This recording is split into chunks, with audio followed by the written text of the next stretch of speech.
बेटे ने खुशी खुशी आकर अपनी माँ से कहा कि माँ, मेरा ट्रांसफ़र दूसरे शहर में हो गया है। अब हमें यहाँ से दूसरी जगह शिफ्ट होना पड़ेगा।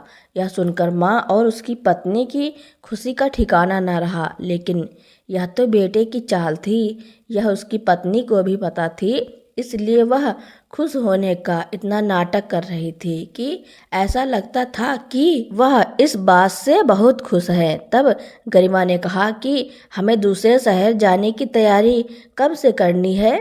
तब सूरज ने कहा, तैयारी हमें आज से ही करनी है। हमें कल निकलना है क्योंकि मंडे से मुझे ऑफिस ज्वाइन करना है। यह सुनकर सुहासिनी जी और उनकी बहू तैयारी करने लगती हैं। सुबह होते ही पूरा परिवार बस स्टैंड पर पहुंच गया।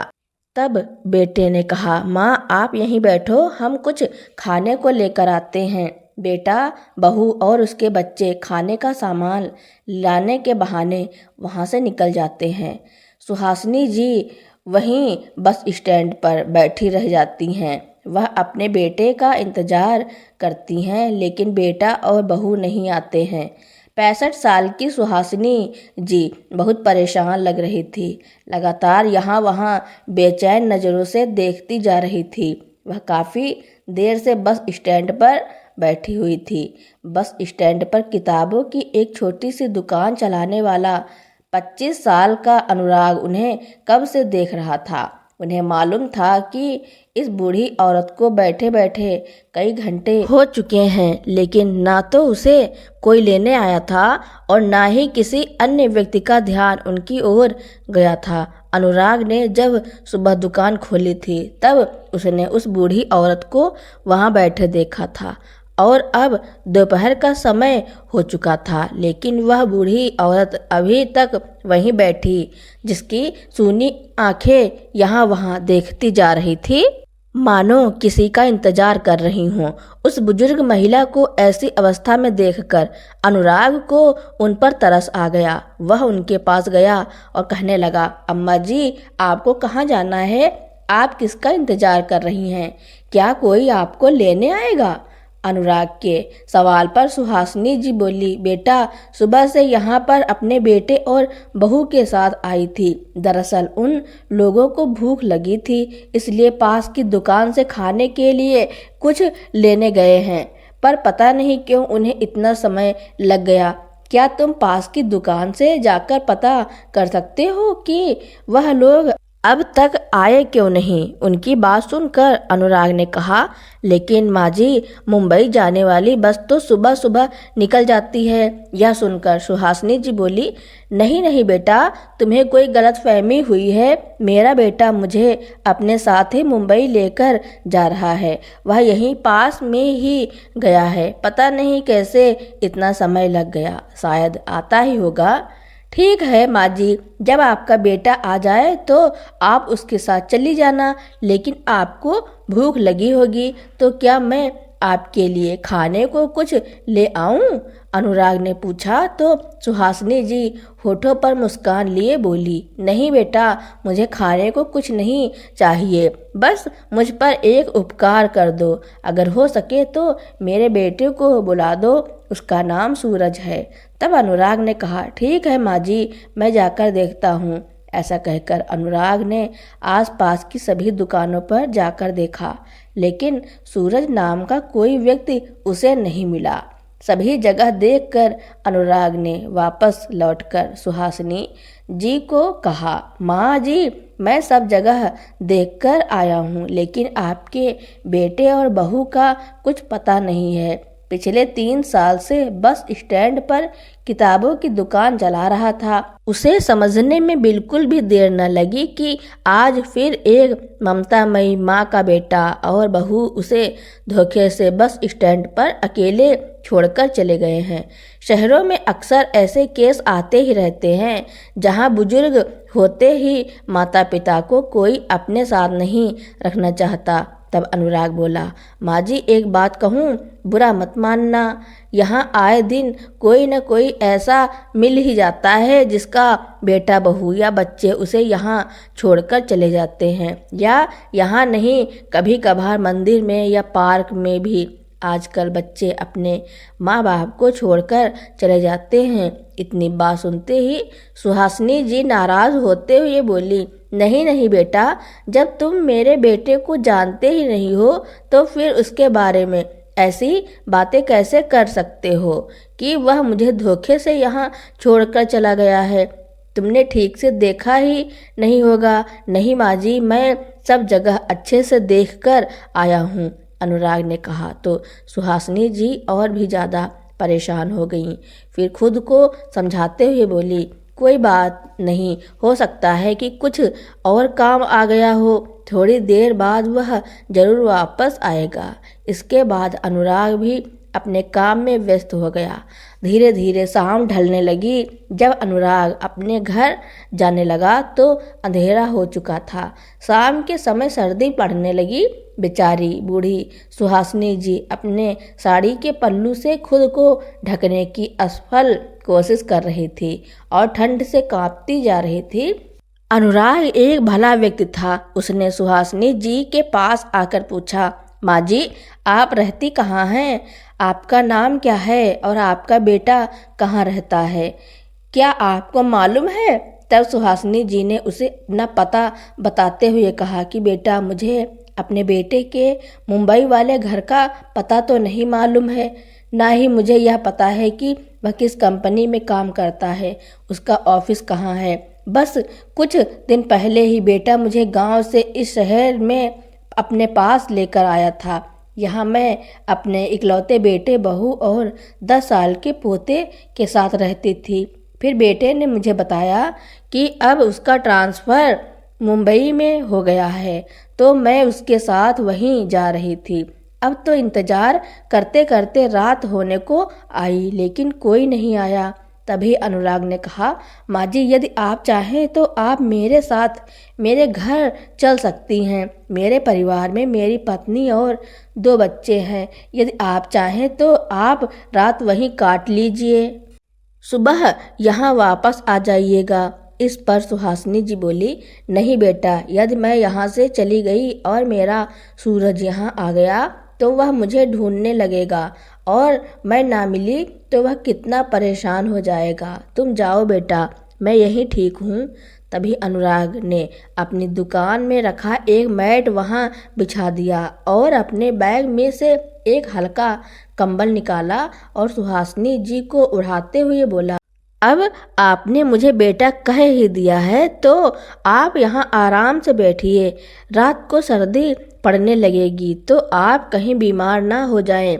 तब सुहासिनी जी शॉल ओढ़कर वहीं बैठ गईं और अनुराग को दुआएं देने लगी। जाने से पहले अनुराग ने पास की दुकान से कुछ खाने का सामान खरीदा और उन्हें देकर अपने घर चला गया। घर जाकर अनुराग ने अपनी पत्नी को आज की घटना के बारे में बताया। इधर सुहासिनी जी का खाना खाने का बिल्कुल भी दिल नहीं था। अपने बेटे का इंतजार करते करते ठंड से सिकुड़ते हुए उन्होंने पूरी रात ऐसे ही बिता दी। उनकी चिंता हर बीतते पल के साथ बढ़ती जा रही थी। उस शहर में अपने बेटे के अलावा वह किसी को जानती भी तो नहीं थी। एक अनुराग था जिसने आगे बढ़कर थोड़ी मदद कर दी, लेकिन अब तो वह भी चला गया था। पूरी रात ठंड में उन्होंने ऐसे ही गुजारी। अगली सुबह जब अनुराग वापस अपने काम पर आया तो उसने देखा कि सुहासिनी जी अभी भी वहीं बैठी हुई थी।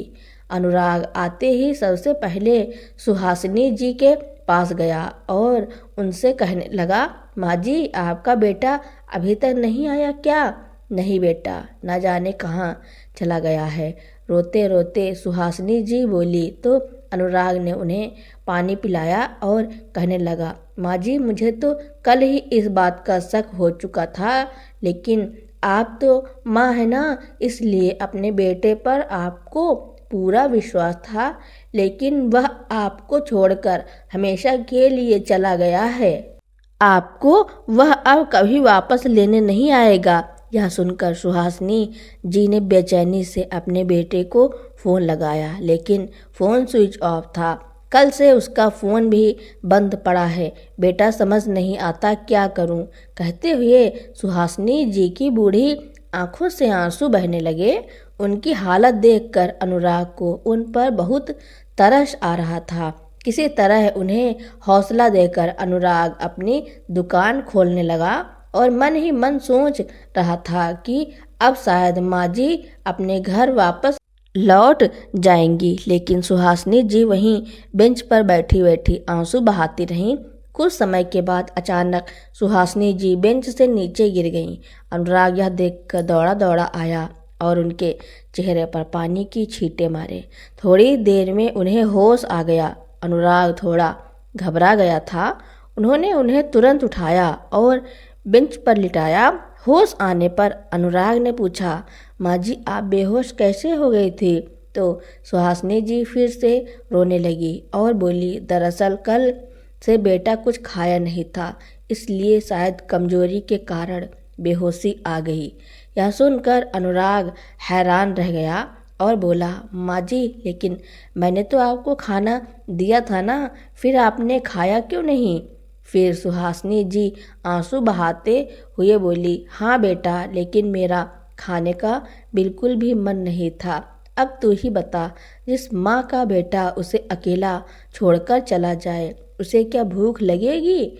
यह बात सुनकर अनुराग जल्दी से पास वाली कैंटीन में गया और उनके लिए खाना लेकर आया और बोला, माँ जी पहले आप खाना खा लीजिए, फिर कुछ बात करेंगे। उनके खाना खाने के बाद अनुराग ने पूछा, माँ जी जब आपको पता ही है कि अब आपका बेटा वापस नहीं आएगा, तो आप अब अपने घर वापस क्यों नहीं चली जाती? फिर सुहासिनी जी बोली, बेटा मैं जाऊं तो कहाँ जाऊं? मेरे बेटे ने तो मुझे किसी लायक नहीं छोड़ा। क्या मतलब? चौंकते हुए अनुराग ने पूछा। तो सुहासिनी जी ने बताया, बेटा मैं तो गांव में रहती थी, इतने बड़े घर में अकेली रहती थी, इसलिए बेटा बहू ने कहा कि माँ अब तुम हमारे साथ रहोगी, इसलिए उनके कहने पर घर मकान मैंने सब कुछ बेच दिया। इस उम्र में मुझे क्या करना था, यह सब रुपया पैसा सूरज को ही दे दिया। सोचा था अब जिंदगी के आखिरी पड़ाव पर हूँ तो बेटा बहू के सहारे ही तो रहूँगी, पर मुझे क्या मालूम था। ऐसा कहते कहते सुहासिनी जी की आंखों में फिर से आंसू आ गए। यह सुनकर अनुराग को बहुत दुख हुआ, लेकिन वह करता भी तो क्या। वह स्वयं एक छोटी सी दुकान चलाकर जैसे तैसे अपने परिवार का भरण पोषण कर रहा था। उसने उन्हें शांत करवाया और फिर से अपनी दुकान संभालने लगा। कुछ देर के बाद सुहासिनी जी वहां से उठकर कहीं चली गईं। रात को घर लौटते समय अनुराग ने देखा कि बाहर फुटपाथ वाली जगह पर एक बूढ़ी औरत बैठी हुई थी जो ठंड से कांप रही थी। उसी समय वहां कुछ कुत्ते आकर जोर जोर से भौंकने लगे, तो वह बूढ़ी औरत अचानक से डर कर वहां से उठ गई। उसी समय अनुराग ने देखा कि वह बूढ़ी औरत तो सुहासिनी जी ही थी। यह सब देखकर उससे रुका न गया। उसने उन कुत्तों को वहां से भगाया और सुहासिनी जी को एक तरफ बैठाकर उसने अपनी पत्नी को फोन लगाया और सारा बात बताते हुए उनसे अपनी पत्नी से पूछा, रुपए पैसों के अभाव में मैं अपनी माँ का ढंग से इलाज नहीं करवा पाया था, जिसका मुझे आज तक दुख है। लेकिन यदि आज इन अम्मा को कुछ हो गया तो मैं अपने आप को कभी माफ़ नहीं कर पाऊंगा। इसलिए मैं चाहता हूँ कि मैं माँ जी को अपने साथ घर पर ले आऊँ। अनुराग की पत्नी रूबी काफ़ी संस्कारी और समझदार थी। उसने अपने पति से कहा, कोई बात नहीं, ज़्यादा कुछ नहीं तो कम से कम 2 वक्त की रोटी और छत तो हम उन्हें दे ही सकते हैं। यदि आपको सही लगता है तो आप उन्हें ले आइए, जितना बन पड़ेगा हम उनकी मदद करेंगे। यह बात सुनकर अनुराग बहुत खुश हुआ और सुहासिनी जी को लेकर अपने घर पहुंचा। उसका घर बहुत छोटा था, जहां उसकी पत्नी और 2 बच्चे उसके साथ रहते थे। उसके घर पहुंचकर सुहासिनी जी बोली, बेटा मेरे कारण तुम लोगों को भी परेशानी होगी। ईश्वर ने मेरे नसीब में जो लिखा है वह तो होकर रहेगा, लेकिन मेरे कारण तुम परेशानी मत उठाओ। इस पर अनुराग ने कहा, नहीं माँ जी, हमें बहुत खुशी होगी यदि आप यहाँ हमारे साथ रहेंगी। तभी रूबी भी बोली, माँ जी यह बिल्कुल ठीक कह रहे हैं। आप यह सोचिए कि ईश्वर ने आपके नसीब में हमारा साथ ही लिखा है। अब से आप इस घर में ही रहेंगी। ऐसा कहते हुए रूबी उन्हें अंदर ले आई और बैठने के लिए उन्हें कुर्सी दी। थोड़ी देर के बाद परिवार के सभी लोगों ने एक साथ खाना खाया, परंतु सुहासिनी जी अभी तक स्वयं को असहज महसूस कर रही थी। यह देखकर अनुराग कहने लगा, माँ जी मैं जानता हूँ कि हमारे घर में जगह थोड़ी कम है, लेकिन दिल में आपके लिए बहुत सारी जगह है। हमारे बच्चों को आप अपने ही पोता पोती समझिए। अब से आप इस घर की सदस्य हैं। यदि आपको कोई परेशानी होती है तो हमें बताइए। यह सुनकर सुहासिनी जी ने भरी आंखों से उनके सिर पर हाथ रखते हुए कहा, सदा खुश रहो। तुम दोनों उम्र के जिस पड़ाव पर मेरे अपने बेटे बहू ने मुझे ठुकरा दिया, उस मुश्किल घड़ी में तुम लोगों ने मेरा साथ दिया। अगली सुबह जब अनुराग नहा धोकर अपनी दुकान पर चला गया और बच्चे स्कूल चले गए, तब घर पर केवल सुहासिनी जी और रूबी थी। सुहासिनी जी ने देखा कि रूबी घर संभालने के साथ साथ कपड़े सिलने का भी काम करती है। तभी सुहासिनी जी बोली, अरे रूबी बहू, कपड़े तो मैं भी बहुत अच्छे सिल लेती हूँ, ला मैं तेरे काम में थोड़ी मदद करवा देती हूँ। ऐसा कहते हुए सुहासिनी जी रूबी के साथ उसके काम में हाथ बटाने लगी।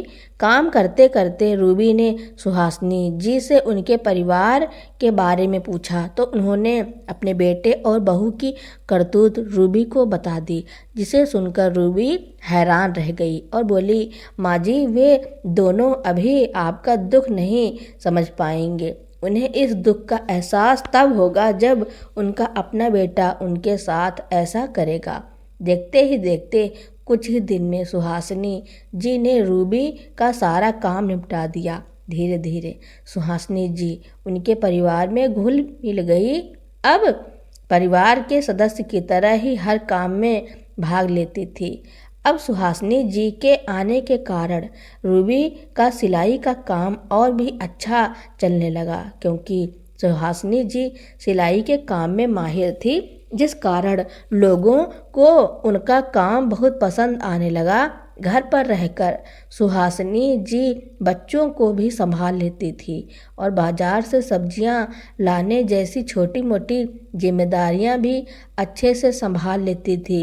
रूबी और अनुराग अक्सर कहते कि हमारे घर में किसी बुजुर्ग की कमी बहुत खलती थी, जो कि सुहासिनी जी के आने से अब पूरी हो चुकी है। जिस तरह किसी पेड़ की जड़ उसका वजूद होती है, उसी तरह घर के बड़े बुजुर्ग भी एक परिवार के लिए उस जड़ के समान है, जो उस परिवार को संभाल कर रखते हैं। एक दिन जब बच्चे स्कूल चले गए और अनुराग भी नाश्ता करके अपने काम पर चला गया तो रूबी घर के कामों में लगी थी। तभी सुहासिनी जी ने कहा, बहू मैं सब्जियां लेकर आती हूँ, मुझे थैला दे दो। ऐसा कहकर सुहासिनी जी सब्जी खरीदने के लिए चली गईं। जब वह सब्जियां खरीदकर लौट रही थी तो उन्होंने देखा कि एक अपाहिज लड़का लॉटरी की टिकट बेच रहा था, जिसकी हर एक टिकट 300 रुपए की थी और लॉटरी की रकम 1 करोड़ की थी। सुहासिनी जी को देखते ही वह लड़का उनके पास आया और उन्हें टिकट खरीदने के लिए प्रार्थना करने लगा और बोला, माँ जी एक टिकट खरीद लीजिए, क्या पता आपकी किस्मत में निकल आए। अगर आप टिकट खरीदें तो इस गरीब का भी कुछ भला हो जाएगा। यह बात सुनकर सुहासिनी जी को उस पर तरस आ गया और उन्होंने उस लड़के से एक टिकट खरीद ली और घर को लौट आईं। घर पहुंचकर उन्होंने रूबी को सब्जियां पकड़ा दी और बाकी के सभी कामकाज से फ्री होकर सुहासिनी जी और रूबी सिलाई का काम करने लगी। काम करते करते सुहासिनी जी अपने साड़ी के पल्लू में से लॉटरी का टिकट निकालकर रूबी को पकड़ाते हुए कहने लगी, रूबी बहू, यह लॉटरी का टिकट है। दरअसल बाजार गई थी तो एक पैर से अपाहिज लड़का मुझे लॉटरी खरीदने के लिए मिन्नतें करने लगा। शायद उसे पैसों की बहुत ज़रूरत थी, इसलिए उसकी मदद करने के लिए मैंने टिकट खरीद लिया। क्या पता हमारा नसीब भी खुल जाए। तब रूबी बोली, अरे माँ जी, मैंने आज तक किसी की लॉटरी लगते देखी नहीं है। चलो कोई बात नहीं, आपने उसकी मदद करने के लिए इसे खरीदा है तो मैं रख लेती हूँ। यह कहकर रूबी ने वह टिकट अपने पर्स में रख दी। महीने के अंत में उस टिकट के विजेता की घोषणा होने वाली थी। जिस समय उस लड़के ने सुहासिनी जी को टिकट दिया था तो बताया था कि महीने की आखिरी तारीख को अखबार में लॉटरी के विजेता की घोषणा की जाएगी, इसलिए अपने टिकट को संभाल कर रखना। जिस दिन लॉटरी के विजेता की घोषणा होनी थी उससे एक दिन पहले सुहासिनी जी रूबी से लॉटरी की टिकट मांगने लगी और बोली, रूबी बहू, कल सुबह अखबार में लॉटरी के विजेता की घोषणा की जाएगी। इस बारे में सुहासिनी जी ने अनुराग को कुछ नहीं बताया था, यह सोचकर कि यदि लॉटरी लग जाएगी तो बता देंगे, नहीं तो सोच लेंगे कि इतने पैसे कहीं खो गए, क्योंकि यदि उसने उम्मीद लगा ली तो उसे भी दुख होगा। इस बात के लिए रूबी भी मान गई। अब लॉटरी के विजेता की घोषणा की जानी थी तो रूबी अनुराग के जाने के बाद जल्दी से जाकर अखबार खरीद कर ले आई। लॉटरी के 3 विजेता घोषित होने थे। पहले विजेता को 1 करोड़ रुपए, दूसरे विजेता को 50 लाख और तीसरे विजेता को 20 लाख रुपए का इनाम मिलना था। सुहासिनी जी और रूबी दोनों ही भगवान का नाम लेकर अखबार खोलने लगी कि शायद उनकी सास की लॉटरी लग जाए। सबसे पहले तीसरे विजेता का नंबर लिखा था। रूबी ने देखा कि तीसरे विजेता के नंबर से उनका नंबर नहीं मिलता था। उसके बाद दूसरे विजेता का नंबर लिखा था, लेकिन उससे भी सुहानी जी का टिकट नंबर नहीं मिलता था। सबसे अंत में पहले विजेता का नंबर लिखा हुआ था। जैसे ही रूबी ने उस नंबर को पढ़ा तो सुहासिनी जी खुशी से चिल्ला उठी, क्योंकि यह उन्हीं के टिकट का नंबर था। यह देखकर रूबी की भी खुशी का ठिकाना ना रहा। दोनों खुशी मनाती हुई नाचने लगी, क्योंकि उन्हें तो करोड़ों की लॉटरी लगी थी। थोड़ी ही देर में अनुराग घर वापस लौट आया, क्योंकि आज बिजली का बिल भरने की आखिरी तारीख थी, इसलिए वह बिल लेने के लिए घर वापस आया था। घर लौटकर देखा तो उसकी माँ और पत्नी खुशी से झूम रही थी। यह नज़ारा देखकर अनुराग बोला, अरे वाह, क्या बात है, आज तो आप दोनों बड़ी खुश नज़र आ रही हैं। आखिर हुआ क्या है? तभी खुशी के मारे रूबी ने उसे गले से लगा लिया। अरे, अब तुम्हें यह छोटी सी दुकान चलाने की कोई ज़रूरत नहीं है। तभी अनुराग उसे खुद से दूर करते हुए बोला, तुम भी हद करती हो रूबी, देखो तो माँ खड़ी है। तभी सुहासिनी जी मुस्कुराती हुई बोली, अरे बेटा, जो खबर हम तुझे देने वाले हैं, यह खबर सुनकर तो तेरा भी कुछ ऐसा ही हाल होगा। अच्छा, आखिर ऐसा भी क्या हो गया, अब बता भी दीजिए। तब सुहासिनी जी ने अनुराग को लॉटरी का टिकट दिखाया और अखबार में पहले विजेता का नंबर दिखाया। यह सब देखकर अनुराग को अपनी आंखों पर विश्वास नहीं हुआ और कहने लगा, क्या सच में आपकी लॉटरी लगी है? इस पर सुहासिनी जी खुश होते हुए बोली, हाँ बेटा, अब तो बस खुशियाँ ही खुशियाँ होंगी। 2 दिन बाद हमें अखबार में दिए गए इस पते पर जाना है, जहाँ हमें इनाम की राशि दी जाएगी। ठीक 2 दिन के बाद सुहासिनी जी को लॉटरी के इनाम की राशि मिल गई। इतनी बड़ी रास देखकर सुहासिनी जी, अनुराग और उसकी पत्नी रूबी की आंखें आंसुओं से भर आईं। कुछ समय के बाद उन लोगों ने अपने रहने के लिए एक अच्छी सी सोसाइटी में आलीशान फ्लैट खरीद लिया। रूबी और सुहासिनी जी, जो अभी तक एक छोटे से कमरे में ही सिलाई का काम किया करती थी, लॉटरी के कुछ पैसों से उन्होंने एक बुटीक खोला, जहां वहां एक से एक लेटेस्ट डिजाइन के कपड़े तैयार करने लगे। कुछ ही दिनों में उनके काम की चर्चा पूरे शहर में फैलने लगी। अब उन्होंने अपनी मदद के लिए कुछ वर्कर्स भी लगा लिए। देखते ही देखते उनका बुटीक का व्यवसाय दिन दूना रात चौगुना तरक्की करने लगा। जिस शहर में सुहासिनी जी रहती थी, उसी शहर में ही सुहासिनी जी की बहू का मायका भी था। जब सुहासिनी जी की समधन को यह पता चला कि सुहासिनी जी अब करोड़ों की मालकिन बन चुकी हैं और उन्होंने अपना अच्छा खासा व्यवसाय खड़ा कर लिया है, तो यह जानकर उनकी हैरानी का ठिकाना ना रहा। उन्होंने तुरंत अपनी बेटी गरिमा को फ़ोन किया, जो कि सुहासिनी जी की बहू थी। जैसे ही गरिमा ने फ़ोन उठाया तो उसकी माँ बोली, अरे बिटिया, गजब हो गया, मुझे तो अपने कानों पर विश्वास नहीं हो रहा। अपनी माँ की बात सुनकर गरिमा बोली, अरे माँ, क्या हुआ? आपने कोई अजूबा देख लिया क्या? ऐसा ही कुछ समझो बिटिया, तेरी सास ने जो कारनामा किया है, पूरे शहर में उसके चर्चे हो रहे हैं। सुना है तेरी सास को पूरे 2 करोड़ की लॉटरी लगी है।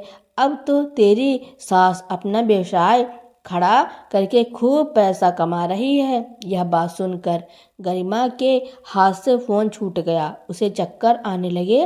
उसे ऐसा लगा जैसे पैरों तले ज़मीन ही खिसक गई हो। सूरज ने भी जब यह सुना तो वह हैरान रह गया, लेकिन पछताने के अलावा अब किया भी क्या जा सकता है। अभी इस बात को केवल 2 दिन ही बीते थे कि एक रात गरिमा का पति घर में मुंह लटकाए वापस आया और बोला, गरिमा, हम कहीं के नहीं रहे, मेरी नौकरी चली गई है। जैसे ही गरिमा ने यह बात सुनी तो वह अपना सिर पकड़कर बैठ गई और अगले दिन गरिमा ने अपनी माँ को यह सारी बात फ़ोन पर बताई और कहा, माँ, मुझे कुछ समझ नहीं आ रहा। अब तो हमने अपने बेटे का उच्च शिक्षा के लिए अमेरिका के एक अच्छे कॉलेज में एडमिशन करवाना था और अब यह मुसीबत पड़ गई। तो उसकी माँ बोली, अरे बिटिया, इसमें घबराने वाली क्या बात है? तेरी सास तो करोड़ों में खेल रही है। उनके पास जाकर उनसे माफ़ी मांग दो, देखना झट से पिघल जाएगा समधन जी का दिल। गरिमा को अपनी माँ की यह बात अच्छी लगी। उसने अपने पति को सारी बात बताते हुए कहा, चलो तुम्हारी माँ से मदद मांग लेते हैं। फिर क्या था, अगले दिन ही वे दोनों सुहासिनी जी के बुटीक में पहुंच गए। वहां पहुंचकर देखा तो वहां तो जैसे मेला सा लगा हुआ था, सारी तरफ चहल पहल थी। यह देखकर वे दोनों कुछ देर के लिए अलग से खड़े हो गए। वे स्वयं को उपेक्षित महसूस कर रहे थे। फिर थोड़ी देर के बाद भीड़ में से जैसे तैसे निकलकर वे दोनों अंदर आ गए तो देखा कि उनकी माँ बड़े आत्मविश्वास के साथ घूमने वाली कुर्सी पर बैठी हुई थी और न्यूज़ वालों को इंटरव्यू दे रही थी। यह सब देखकर सुहासिनी जी के बेटा बहू की आंखें फटी की फटी रह गई। सुहासिनी जी ने उन्हें देख तो बहुत पहले ही लिया था, लेकिन फिर भी उन्हें नज़रअंदाज करके वह अपने काम में लगी रही। काफ़ी देर के बाद जब भीड़ कम हो गई तो गरिमा और सूरज जल्दी से जाकर सुहासिनी जी के चरणों में गिर गए और बोले, माँ, हमें माफ़ कर दीजिए। उसी समय सुहासिनी जी के चेहरे पर गुस्से के भाव आ गए और बोली, कौन माँ? किसकी माँ? मेरे तो सिर्फ एक ही बेटा बहू है, अनुराग और रूबी, जिन्होंने मुझे अपने घर में रहने को दिया, मान सम्मान सब कुछ दिया। तुम दोनों मेरे कुछ नहीं लगते। इतना कहकर वह अपने ग्राहकों को अटेंड करने के लिए उठी। तो तभी सूरज ने पीछे से आवाज़ लगाई, माँ हमें माफ़ कर दीजिए, अब मेरी नौकरी भी जा चुकी है और मुझे कहीं और अच्छी नौकरी भी नहीं मिल रही। हम लोग कहाँ जाएंगे माँ? हमें एहसास हो गया है कि हमने बहुत बड़ा गुनाह किया है। यह सुनकर सुहासिनी जी ने उन्हें तिरछी निगाहों से देखा और कहा, बेटा इसे ही कहते हैं ईश्वर का न्याय। उसकी लाठी जब पड़ती है तो इंसान कहीं का नहीं रहता। फिर उनकी बहू गरिमा बोली, माँ हम लोग आपके पास रहना चाहते हैं, लेकिन मैं तुम्हारे साथ नहीं रहना चाहती। अपने वृद्धावस्था में मैं इज्जत के साथ रहना चाहती हूँ और वैसे भी एक बार तुम्हारे हाथों धोखा खा चुकी हूँ। बार बार तुम पर विश्वास करने की गलती मैं नहीं कर सकती। तभी गरिमा बोली, लेकिन माँ जी आप यह भूल रही हैं कि आपकी जायदाद पर हमारा भी हक बनता है। तभी सुहासिनी जी बोली, किस हक की बात कर रहे हो तुम दोनों? वह हक जो तुमने उसी दिन खो दिया था जिस दिन तुमने मुझे दर दर की ठोकरें खाने के लिए बस स्टैंड पर छोड़ दिया था। जब यह बात सुहासिनी जी ने कही तो बेटे बहू की नज़रें शर्म से झुक गईं और वह इसके आगे कुछ न बोल सके। वहाँ से लोग गरिमा और सूरज को उल्टा सीधा बोलकर कहने लगे, कैसे बेटे हो? जिस माँ ने तुम्हें पाल पोस कर इतना बड़ा किया, उसी माँ को तुमने बस स्टैंड पर मरने के लिए छोड़ दिया था। धिक्कार है ऐसे बेटे और बहू पर। ऐसे बेटे बहू होने से तो अच्छा है कि ना हो। यह सब सुनकर गरिमा और सूरज से सहन नहीं हुआ और वह अपना मुंह छिपाकर वहाँ से चले गए। सुहासिनी जी को अपने बेटे और बहू पर बहुत गुस्सा आ रहा था, लेकिन उन्होंने अपने गुस्से को काबू में किया और उनकी आंखों में आंसू भी थे। तो दोस्तों सुहासिनी जी ने अपने बेटे और बहू के साथ जो किया उसके बारे में आपका क्या कहना है और यह कहानी आपको कैसी लगी कमेंट में ज़रूर लिखना। मेरी कहानी सुनने के लिए आपका बहुत बहुत धन्यवाद।